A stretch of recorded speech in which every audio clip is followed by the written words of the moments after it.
এই ইবাদতটি একেবারেই সহজ এবং অতি সহজে প্রচুর নেকি অর্জন করে আমাদের আমলনামাকে ভারী করে নেওয়া যায়। একজন সাহাবী এসে বললেন, ইয়া রাসূলুল্লাহ সাল্লাল্লাহু আলাইহি ওয়াসাল্লাম, যে ইসলামের মধ্যে এত আমল আছে, ফরজের পরে নফল ইবাদতের মধ্যে আমি বেশি সুবিধা করতে পারি না, তা আপনি আমাকে একটি সহজ আমলের কথা বলুন, যেটা বললে আমার মোটামুটি কাজ হয়ে যাবে, আমি সেটাকে খুব ভালো করে আমল করব। তিনি বললেন, তাহলে এক কাজ করো, তোমার জিহ্বাটাকে, জবানটাকে আল্লাহর জিকির দ্বারা, আল্লাহর স্মরণ দ্বারা ভিজিয়ে রাখো। তো সাহাবী হয়তো ফরজ আর নফল, ফরজ কোনো ইবাদত তো বাদ দিতে পারবেন না, কিন্তু নফল ইবাদত বেশি করার, হয়তো তাহাজ্জুদ ইত্যাদি ওনার কোনো কারণে সুবিধা করতে পারছেন না, হয়তো শারীরিক অসুস্থতা হতে পারে, অনেক কিছু। কিন্তু অতি সহজেই কোন নফল ইবাদতটা আছে যেটা ধরে রাখলে আল্লাহ তাআলা আমাকে অনেক নেকি দিয়ে দান করে দেবেন। তিনি বললেন যে তোমার জিহ্বাটাকে সব সময় সতেজ রাখো আল্লাহ তাআলার জিকির দ্বারা। তো আল্লাহ তাআলার জিকির সবচেয়ে বড় সহজ ইবাদত, আর সেটাকেই আল্লাহ তাআলা বলেছেন সবচেয়ে বড় ইবাদত, ওয়ালা যিকরুল্লাহি আকবার। আল্লাহকে স্মরণ করা, আল্লাহ তাআলার জিকির করা সবচেয়ে বড় ইবাদত।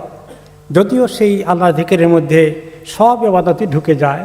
নামাজের মধ্যে যে জিকির আছে, নামাজ হচ্ছে অনেক বড় জিকির। আল্লাহ আকিমিস সালাত আলা যিকরি, নামাজ কায়েম করো আমাকে স্মরণ করতে। তো নামাজের পরেও এই যে নফল আজকার, এই সুযোগ রয়েছে, এটা যে অনেক সহজেই আমরা করতে পারি, অথচ খুব ইজিলি, খুব সহজেই আমরা মিস করে ফেলতেছি। দিন আর রাত পার হয়ে যাচ্ছে আমাদের জীবনে, অথচ আমরা এই নেকির আমল ভর্তি করতে পারছি না জিকির দ্বারা। কেন? আমাদের গাফলতির কারণে। আল্লাহ তাআলা আমাদেরকে তাঁকে স্মরণ করার জন্য খুব বেশি করে নসিহত করেছেন কোরআন এবং হাদিসে। তিনি কি বলেছেন? যে উযকুরুল্লাহ কাসীরা যিকরান কাসীরা, আল্লাহ তাআলাকে অনেক বেশি বেশি করে জিকির করো, স্মরণ করো। ওয়াসাব্বিহুহু বুকরাতান ওয়া আসীলা, সকাল সন্ধ্যায় আল্লাহ তাআলা বেশি বেশি করে জিকির করো। এবং তিনি বললেন যে বেশি করে জিকির করো, তাহলে তোমরা নিশ্চিত কামিয়াব হয়ে যাবে। এবং এই জিকির মানুষকে আল্লাহর অনেক কাছে নিয়ে যায়। এই জিকিরটা অতি সহজ, কিন্তু আল্লাহ তাআলা অতি কাছে নিয়ে যায়।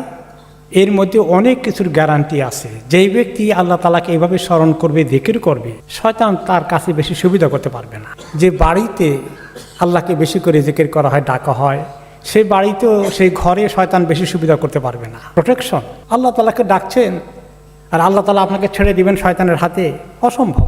কিন্তু যখন মানুষ আল্লাহ তাআলাকে ডাকবে না, জিকির করবে না, তখন শয়তান তার উপরে চড়াও হয়ে যাবে, তার ঘরে অশান্তি ঢুকিয়ে দেবে, তার নিজের মানসিক কষ্ট দূর হওয়ার কোনো রাস্তা থাকবে না। কোরআনের আয়াতে আল্লাহ তাআলা বলেছেন, যেই ব্যক্তি আমার স্মরণ থেকে গাফিল হয়ে থাকে, আমি শয়তানকে তার সঙ্গী বানিয়ে দেব। শয়তান তাকে ছাড়বে না, খামাখা মিয়া বিবির ঝগড়া শুরু হয়ে যাবে, ছেলে মেয়ের সঙ্গে পিতামাতার দূরত্ব পয়দা হয়ে যাবে, ঝগড়া ফাসাদ চলবে, কারণ শয়তান তার সঙ্গী হয়ে গেছে। জিকির না করলেই আমরা কি হয়ে যাই? আমরা আল্লাহ তাআলার কাছ থেকে নিরাপত্তা পাই না, প্রোটেকশন পাই না, আমরা অতি সহজেই শয়তানের খপ্পরে পড়ে যাই। তো এই জিকির এবং দোয়াগুলো যে কত নিয়ামত, একটি হাদিসে রাসূলুল্লাহ সাল্লাল্লাহু আলাইহি ওয়াসাল্লাম বললেন, যারা মুফাররিদুন তারা তো অনেক কামিয়াব হয়ে গেল, মুফাররিদুনটা অনেক কামিয়াব হয়ে গেল, অনেক এগিয়ে গেল আল্লাহ সন্তুষ্টি অর্জনে। সাহাবায়ে কেরাম বললেন, কারা এরা? তিনি বললেন, যারা অনেক বেশি পুরুষ মহিলাগণ আল্লাহকে ডাকে, জিকির করে, দোয়ার মধ্যে লিপ্ত থাকে, সকাল সন্ধ্যা তাসবিহ করে, এরা সবার আগে কামিয়াব হয়ে গেল। যে বাড়িতে আল্লাহর এরকম জিকির স্বামীও পড়ে না, স্ত্রীও পড়ে না, বাবাও পড়ে না, মাও পড়ে না, ছেলে মেয়েরাও নাই, ওই বাড়িটা একটা মৃত বাড়ি। এটা একটা মৃত বাড়ি, বা বাড়িটার মধ্যে কোনো প্রাণ নেই। এই বাড়িটা হচ্ছে শয়তানের আড্ডা। আর যে ব্যক্তি, যে মানুষটি আল্লাহ তাআলা জিকির তার জবানে নাই বেশি, সেই ব্যক্তি মৃত মানুষের মতো।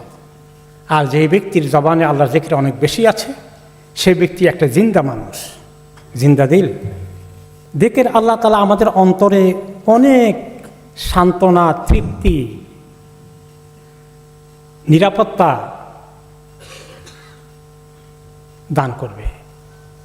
আর জিকির যখন থাকবে না জবানের মধ্যে, তখন কত দুশ্চিন্তা, মেজাজ খারাপ, অনেক কিছু আমাদেরকে কষ্ট দেবে। কড়া মেজাজে, মুখে দিয়ে ভালো কথা আসে না,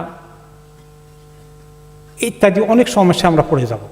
অন্তরের মধ্যে কত রকমের দুশ্চিন্তা, কুচিন্তা, এগুলোর বাসা বাঁধবে। কিন্তু আল্লাহ তাআলা যে ব্যক্তি বেশি বেশি করে আল্লাহকে ডাকে তার অন্তরটাকে আল্লাহ তাআলা একদম নিরাপত্তা শান্তি নিশ্চিত করে দেবেন। এবং আল্লাহ তাআলা বলেছেন যে আমাকে ডাকার জন্য, জিকির করার জন্য একেবারে বসে কায়দা মতো করতে হবে, নট নেসেসারিলি। দাঁড়ানো অবস্থায় আমাকে ডাকো, বসা অবস্থায় ডাকো, শোয়া অবস্থায় ডাকো, শুয়ে শুয়ে জিকির করা যায়। তোমার ক্লান্ত হয়ে গেলে ওযু ছাড়াও করা যায়। এত সহজ একটা ইবাদত যেটা আমাদের আমলনামা ভর্তি করতে থাকবে। এই জিকিরটা হচ্ছে একটি লক্ষণ, যে ব্যক্তির সঙ্গে আল্লাহ তাআলা সম্পর্ক আছে, তার সঙ্গে আল্লাহ তাআলা সম্পর্ক আছে, এটার প্রমাণ হচ্ছে যে সে বেশি বেশি করে আল্লাহকে ডাকে জিকির করে। তো ওলামায়ে কেরাম বলেছেন, কোনো মানুষ যদি কাউকে ভালোবাসে তাকে কি সহজে ভুলি আমরা? তার কথা খালি মনে পড়ে, তার সঙ্গে কথা বলতে চাই, যত কথা বলি তত ভালো লাগবে। তো এই যে আল্লাহ তাআলার জিকির করা প্রমাণ হচ্ছে যে সে আল্লাহকে ভালোবাসে। আর আল্লাহকে ভালোবাসলে ভালোবাসা কি একতরফা হবে? নিশ্চয়ই আল্লাহ তাআলা আমরা ভালোবাসা ফেরত দেবেন না। যে প্রিয়জনকে খুব মহব্বত করে, প্রিয়জনের কথা ভুলতে পারে না, ঠিক তেমনি বান্দার সঙ্গে আল্লাহ তাআলা এরকম মহব্বতের সম্পর্ক সৃষ্টি হয়ে যায় জিকিরের মাধ্যমে। এই জন্য যুন্নুন আল মিসরি রাহিমাহুল্লাহ বড় মাপের একজন আল্লাহ বান্দা ছিলেন, কামিল বান্দা ছিলেন। তিনি বলেন যে দুনিয়ার কোনো কিছুর মধ্যে আল্লাহ তাআলার সঙ্গে সম্পর্ক সৃষ্টি করে আল্লাহকে ডাকার মতো মজা আর কোনোটার মধ্যে নেই।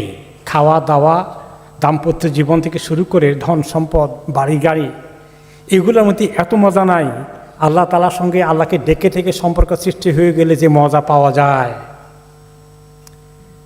আর আখিরাতে আল্লাহ তাআলা, আখিরাত কারোই ভালো হবে না আল্লাহ তাআলার ক্ষমা না পেলে।